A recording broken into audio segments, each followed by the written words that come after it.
ప్రచండు ఇచ్చిన సలహా మేరకు సునందుడు రహస్యంగా తన సైన్యాన్ని సమకూర్చుకొని అవంతి రాజుకు మృత్యువు రానున్న రోజున అతడి నగరం మీద హఠాత్తుగా దాడి చేశాడు. యుద్ధం ప్రారంభమైన కొద్ది క్షణాల్లోనే కోటలో రాజు మరణించాడన్న వార్త కార్చిచ్చులా వ్యాపించింది. ఆ వార్త వింటూనే అవంతి సైనికులు ధైర్యాన్ని కోల్పోయి సునందుడి సైన్యానికి లొంగిపోయారు.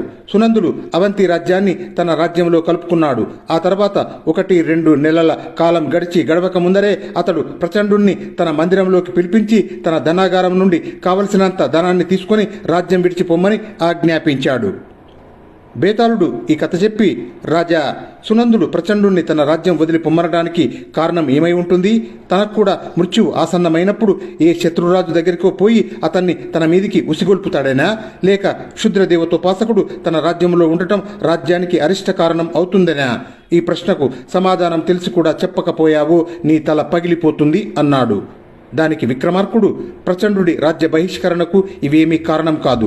అవంతి రాజ్యాన్ని జయించడానికి ప్రచండు చేసిన సాయంతో సునందుడికి అతడి ప్రయోజనం తీరిపోయింది. కొత్తగా అతడు తనకు చేయగల సహాయం ఏమీ లేదు. పైగా అతన్ని ఇంకా కొలువులో ఉంచుకుంటే మృత్యువు ఆసన్నమైన ప్రతి ఒక్కరికి ఆ సంగతి ముందుగానే చెప్పి వాళ్లకు అనవసరమైన చింత, దుఃఖం కలిగించే ప్రమాదం ఉన్నది. అందుకే ప్రచండుణ్ణి చేసిన సహాయానికి తగిన విధంగా ధనాగారం నుంచి కావలసినంత ధనం తీసుకొని